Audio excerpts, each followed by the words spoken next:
বাংলাদেশের দুর্দান্ত run chase, 183 রানের টার্গেট। বাংলাদেশ মাত্র 18 ওভারে চেস করে এবং 6 উইকেটে ম্যাচ হারায় নিউজিল্যান্ডকে।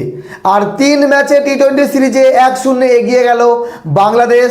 ভালো একটা টি-20 ম্যাচ দেখলাম, বাংলাদেশের ভালো একটা ব্যাটিং দেখলাম, ভালো ফিনিশিং দেখলাম। ভালো ম্যাচ খুব কম এরকম দেখা যায় বাংলাদেশের ব্যাটসম্যানদের, যেটা আজকে তারা করে দেখালো।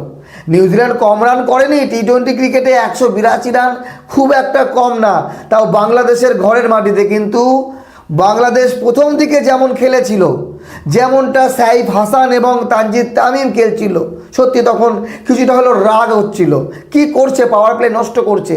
কিন্তু সেই রাগ মিটিয়ে দিল কে? পারভেজ হোসেন ইমন, শামীম হোসেন পাটোয়ারি এবং আজকের ম্যাচের সেরা তহিদ হৃদয়। 27 বলে 51 করে, পারভেজ হোসেন ইমন 28 রান করে মাত্র 14 বলে, এবং শামীম হোসেন পাটোয়ারি দারুণ একটা, কি বলতে পারেন, এইরকমই ফিনিশ হওয়া উচিত, 13 বলে 31। তো এইবার কথা বলি নিউজিল্যান্ডের। প্রথমে ব্যাট করতে নিউজিল্যান্ডের শুরুটা খুব একটা ভালো হয়নি। প্রথম ওভারে 11 রান হলেও দ্বিতীয় ওভারে প্রথম বলে রান আউট করে দেয় তহিদ হৃদয়। তারপরে কার্টেন ক্লার্ক এবং ডেন ক্লেভার দুজনেই 51 রান করে এবং নিক কেলি 39 করে। তো নিউজিল্যান্ড মোটামুটি ভালো ব্যাটিং করে। বাংলাদেশের বোলিংয়ে আজকে ডেবিউ হয়েছে রিপন মণ্ডলের, কিন্তু কোনো উইকেট পায়নি, 4 ওভারে 39 রান দিয়েছে। আগামীতে হয়তো ভালো হবে, তবে ডেবিউ ম্যাচ হিসেবে 1 উইকেট পেলে ভালো হতো, রিপন মণ্ডলের কনফিডেন্স আসতো। তো 1 উইকেটও পায়নি। সব থেকে ভালো বল করেছে বাংলাদেশের হয়ে রিশাদ হোসেন, 4 ওভারে 32 রান, 2 উইকেট। বাকি শেখ মেহেদী হাসান 1 উইকেট, তানজিম সাকিব 1 এবং শরীফুল 1 উইকেট নেয়। তো এইবার কথা বলি বাংলাদেশের এই যে রান চেসে পাওয়ার প্লেতে। প্রথম পাওয়ার প্লে মানে 6 ওভারে মাত্র 44 রান করে 1 উইকেট হারিয়ে। সাইফ হাসান 16 বলে 17 এবং তানজিদ তামিম টেস্ট দলে জায়গা পাওয়ার পর মনে হচ্ছে আজকে টি-20তে টেস্টের ঝলক দেখালো।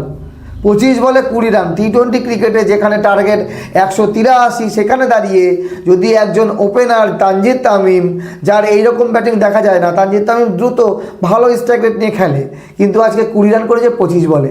তারপরে লিটন কুমার দাস তহিদ হৃদয় ম্যাচটাকে এগিয়ে নিয়ে যায়। একসময় মনে হচ্ছিল এই ম্যাচ জিততে পারবে, তো 10 ওভারে 70-77 হয়েছে, বাকি 10 ওভারে লাগে 105 রান, কিন্তু 6 রান, সেই 106 রান বাংলাদেশ মাত্র 8 ওভারে চেস করলো। অল দ্য বেস্ট বাংলাদেশ আর একটা ম্যাচ জিতলেই 29 তারিখে সিরিজ জিতবে।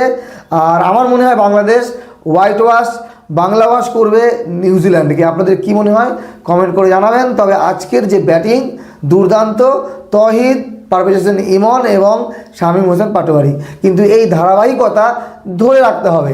একদিন ভালো খেললাম, আরেকদিন খেললাম না, তাহলে লাভ নেই। তবে বাংলাদেশের যে আজকে পারফরমেন্স এবং যে দল স্কোয়াড, সেই স্কোয়াডের কাছে নিউজিল্যান্ডের স্কোয়াড কিছুটা হলেও হালকা, আর তার ফল বাংলাদেশ পেয়েছে আর ভালো ফিনিশ করেছে। ভালো থাকবেন সবাই, ধন্যবাদ।